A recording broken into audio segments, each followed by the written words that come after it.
I want to plunge you right now directly into a pitch black room. Oh, yeah. Like imagine you are sitting in the oppressive dark, and the silence is so heavy it feels like it's literally suffocating you. You are a terrified captive named Asha, and you are just waiting for a single, barely audible tap at the door. And that knock is everything. Exactly. Yeah. That knock is going to mean one of two things. Either it is your signal to execute this desperately dangerous escape toward freedom, or it means you have been discovered. Right. And if you're discovered, you are about to face a brutal, agonizing execution. There's no middle ground here. Just the dark, your pounding heart, and the weight. It's an incredibly tense way to start. It really is. So welcome to the deep dive. Today we are unpacking an excerpt from the source text called Chasing Death, episode 47, which is titled Broken Chains. And it starts exactly in that dark room. It's just a brilliant high-stakes escape story. But, we're also going to be dissecting the psychology of oppression, the mechanics of ancient survival, and this stunning historical contrast between ancient civilizations. Okay, let's unpack this. Asha is trapped in the Egyptian palace of a tyrannical, one-eyed Abyssinian prince. And getting out alive relies entirely on the nerve of another woman, Soraya. Right. So Soraya is basically the architect of this initial breach. She is a fellow captive, and the text explicitly notes the terrifying rumors among the handmaidens regarding the prince's unspeakable cruelties. Which means the stakes for Soraya are just as high. Exactly. If they are caught, Soraya loses her head alongside Asha, yet she still slips into Asha's room past midnight, carrying this bundle of traditional male Arabic attire. Wow. Yeah. She commands Asha to bind her chest, dress in these heavy robes, and remain absolutely silent. Because, their window for escape through the palace patrols is perilously narrow. So Soraya essentially acts as the ultimate inside operator here. She guides Asha through the winding, shadowed corridors of the palace, completely bypassing the guards. Slipping through a hidden trap door, even. Right. And they emerge into the secluded grove of date palms. And waiting in the thick darkness is a loyal Abyssinian slave holding the reins of 2 horses. And for context here, Abyssinian refers to the region we now know as Ethiopia. Oh, interesting. Yeah, meaning these characters have been displaced far from their homelands into this Egyptian palace. Which just adds another layer to their solidarity. Yeah. So Soraya hands Asha this complete survival kit, right? Yeah. Food, extra clothes, and a heavy pouch of gold coins. Yes. And when Asha tries to thank her, Soraya's motivation is, well, it's intensely revealing. How so? She essentially says she doesn't want repayment. Her true joy is simply outwitting a monster who buys and sells human beings like sheep. Oh, wow. So it's not just a favor. No, it is an act of pure ideological defiance. Soraya is striking a deliberate blow against a system designed to strip them of their humanity. That is so powerful. It really is. She then issues a strict mandate to the loyal slave to deliver Asha safely to the caravan leader on the edge of the city, and to ensure absolutely no one discovers that Al-Harith, which is Asha's new male persona, is actually a woman. Right. So they melt into the night, riding fast until they reach a bustling caravanserai. Oh. And for those listening who might be unfamiliar, imagine the ancient world's equivalent of like a massive, chaotic truck stop. Yeah, a truck stop mixed with a heavily guarded motel. Exactly. It is a sprawling, fortified enclosure smelling of camel dung, roasting meat, and hundreds of unwashed traders preparing to cross the desert to Sindh, which is a region in modern-day Pakistan. And the tension spikes immediately here. The slave walks Asha up to the caravan's chief and introduces her as Al-Harith. And the chief looks her up and down. He does. He seemingly buys the physical disguise, but then he asks the devastatingly simple question. He says, "Where is your merchandise?" Oh, man. Talk about the ultimate imposter syndrome. Right. This completely exposes the operational gap in Asha's disguise. I mean, she has the robes, but she completely lacks the practical knowledge of a merchant. So what does she do? She freezes. She is just paralyzed by the sudden realization that she doesn't even know how to pretend to be a traitor. But the loyal slave steps in, doesn't he? Instantly. He smoothly informs the chief that Al-Harith's primary cargo is delayed because his elder brother has fallen gravely ill in Sindh. It's a great save. Yeah, he claims Al-Harith was forced to rush ahead of his goods with only a small personal allowance. And the chief just rubs his chin, mutters something about remembering the situation, and waves them through. Reading this, it feels like she's using Social camouflage. Social camouflage, I like that. Yeah. She's basically hacking the operating system of a highly patriarchal society. Like, Mhm. their brains literally don't have the code to process the idea of a female merchant operating independently. Mm. So she just hides in their blind spot. You've hit on the exact mechanism of her survival there.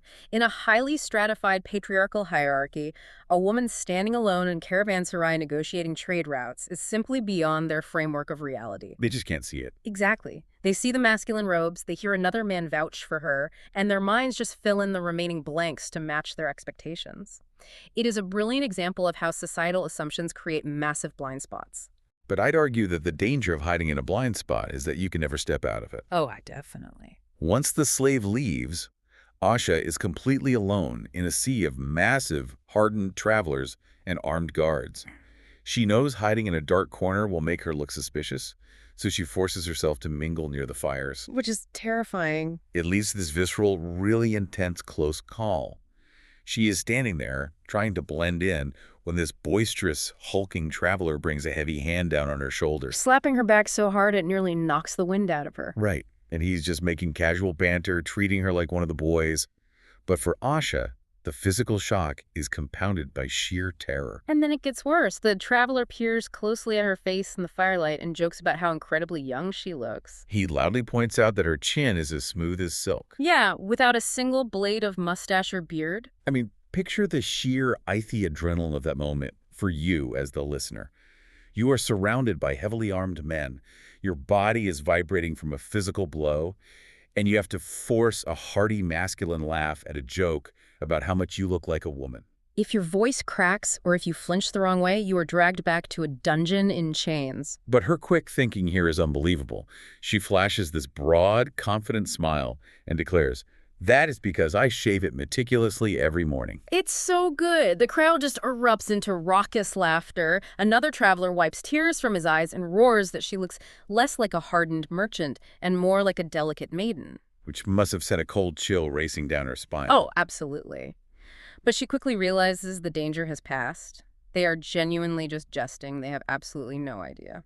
But getting out of the city was only a logistical hurdle. Surviving this grueling journey, which will take weeks across brutal deserts, requires an exhausting, continuous performance from her. And the very first stop tests this deeply. Yeah, they march through the freezing gloom before dawn, endure the blistering heat of the day, and finally make camp at a lush oasis. They are drinking bitter, aromatic kawa, which is an early form of coffee by the fire. It sounds peaceful, but Asha gets cornered by a young, overly talkative Syrian merchant. He's like the ancient equivalent of an overly eager tech bro looking for a startup partner. That is a perfect description. He latches onto her and directly asks, "Once we reach Sind, which of its great cities do you intend to make your base?" So Asha has to invent an entire life story, complete with a geopolitical strategy entirely on the fly. No pressure. Right. She tells him she is heading to the historic city of Harappa, claiming an uncle there trades in fine silks and spices. And to establish herself as a truly seasoned, visionary merchant, she casually mentions that her ultimate destination is China. Which is an impossibly massive journey from where they are. But it works. The Syrian is completely hooked. He practically begs to accompany her to build their fortunes together. And then he asks the ultimate networking question. What specific goods should we buy in Harappa to sell for a profit in China? And she has absolutely no idea how international trade economics work. None. But she suggests exporting finely crafted copper utensils and premium textiles. And the Syrian nods, sagely, utterly convinced. So why does that specific lie work so well? Well, what's fascinating here is that her lie worked because it was boringly practical. Copper and textiles were evergreen, foundational commodities of the ancient world. So they were safe bets. Exactly. If she had guessed rare gems or exotic spices like frankincense, the Syrian merchant would have inevitably pressed her for specifics on supply chains, regional taxation, or trade routes. Knowledge she definitely didn't possess. Right. By suggesting everyday, essential items that she remembered from her own hometown, she gave an answer so mundane and structurally sound that it just shut down any further scrutiny. She recognized exactly what he wanted. He wanted adventure, a mentor, and the illusion of a grand plan. She feeds his ambition perfectly. Yeah, managing to social engineer her way out of the conversation before feigning sleep on the desert sand. Meanwhile, She knows the one-eyed prince paid an astronomical sum for her. 120,000 rials. Right. To put that in perspective, that isn't just a heavy purse of gold. That is a kingdom-level fortune. She knows his spies might already be hunting her. And her fears are entirely justified. The text abruptly shifts back to the opulent walls of the Egyptian palace at sunrise. When the prince discovers Asha is missing, he flies into a blinding, venomous rage. He summons Soraya, right? He does, accusing her of engineering the escape. But Soraya plays her role perfectly, maintaining absolute humility. She points out that risking her own life for a mere slave girl would be foolish, cleverly redirecting his wrath to the immediate pursuit. But the prince makes a critical deduction here. After his men scour the city and report that a massive caravan has left for Sind, he remembers a tiny, seemingly insignificant detail Asha had let slip during her confinement. That she is a native of Mohenjo-Daro. Yes, a major metropolis in the region of Sind. He realizes she must be hiding within that specific caravan. So he summons 6 of his most elite, formidable Abyssinian slaves. He heavily arms them, mounts them on his fastest horses, and gives them a royal decree of arrest. His orders are absolute. Ride down the caravan, bind her in chains, and if they return empty-handed, he will personally sever their heads. This is a command dripping with tyranny.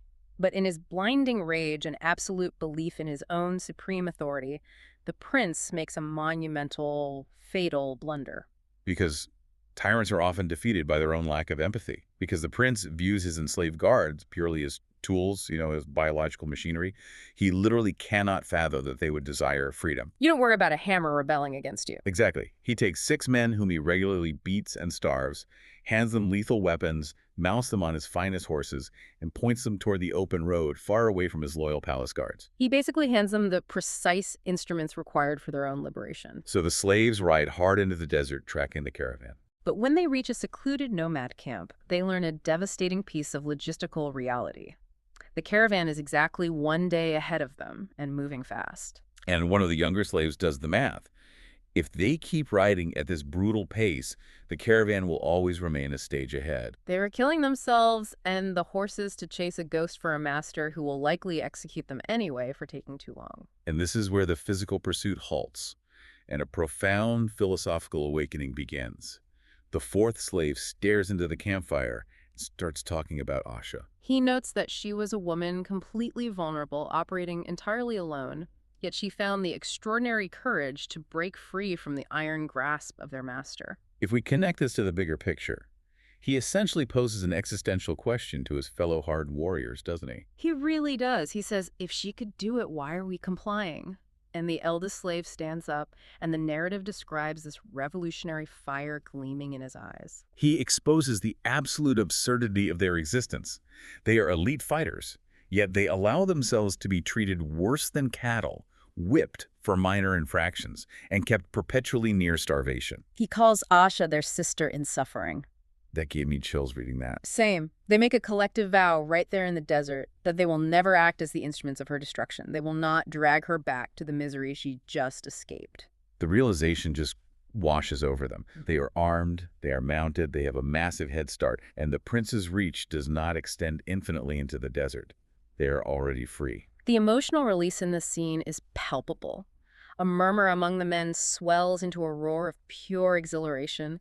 They leap to their feet under the canopy of desert stars, dancing and singing an ancient anthem of freedom. And the lead slave pulls out the royal decree bearing the prince's seal, rips it to shreds, and scatters it to the wind. It's incredibly cinematic. But wait, I know from other historical texts that Yemen had some strict laws against human trading at the time. Are they actually running toward legal sanctuary? Yes.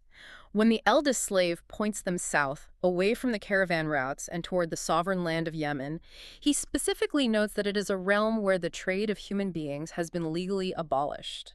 And declared a severe crime, right? Exactly. They aren't just fleeing blindly into the wastes. They are executing a strategic migration toward a society that will officially recognize their legal humanity. The hunters have consciously transformed themselves into liberated men seeking permanent sanctuary. While the freed slaves ride south toward a society that promises legal humanity, Asha is already marching toward a city that has physically built that humanity into its very streets. Right. The narrative shifts our perspective to a traveler named Zayn. Zayn has survived the grueling, treacherous journey alongside the caravan and is finally passing through the massive gates of Mohenjo-Daro, a sprawling metropolis in ancient Sind. And Zayn's perspective serves as our lens into an urban marvel.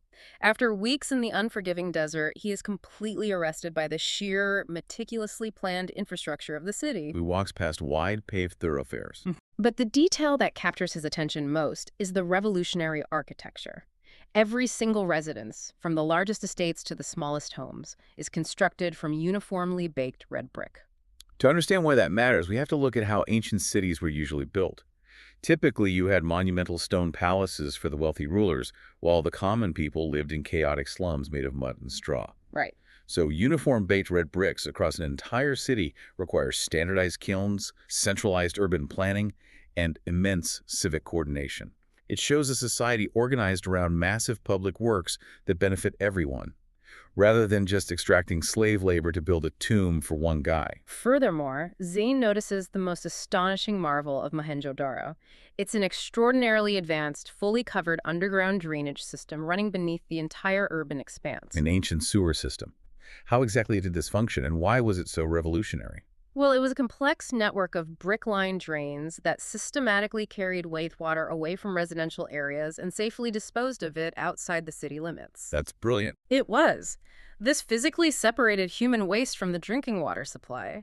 And by breaking that cycle of contamination, Mohenjo-Daro effectively eliminated the rampant outbreaks of cholera, dysentery, and other waterborne plagues that regularly decimated other ancient populations. Zayn explicitly compares this pristine functioning city to his time in the grand imperial cities of Egypt. Those cities projected monumental wealth and power, but they were perpetually plagued by an oppressive stench. Filth was carelessly strewn across public spaces. Exactly. And stagnant, disease-ridden pools of wastewater accumulated in the streets, leading to mass illness. But in Mohenjo-Daro, he cannot find a single pool of dirty standing water. He sees vibrant shops, elegant women, cheerful children, and energetic young men moving through clean markets. So what does this all mean? He realizes he is witnessing a profound historical shift. The text emphasizes that perhaps for the first time in over 2,000 years of recorded human history, he is standing in a society where the common people live with genuine comfort, dignity, and ease. Mohenjo-Daro is presented as the exact structural antithesis of the filthy, tyrannical Egyptian palace Asha fled. Yes, in the prince's palace, all resources, comfort, and safety are violently hoarded for the tyrant, while the enslaved live in squalor and terror. The clean streets and the covered drainage systems of Mohenjo-Daro aren't just neat engineering tricks. They are physical manifestations of a civilization that actually values the physical well-being of its everyday citizens. Asha isn't just running away from cruelty, she is marching toward human dignity. And it completely validates every agonizing risk she took. It is an enlightened civilization where the infrastructure serves the many, rather than catering exclusively to the whims of a despotic few. To bring this all together, we have unpacked a narrative built on a dual breaking of chains.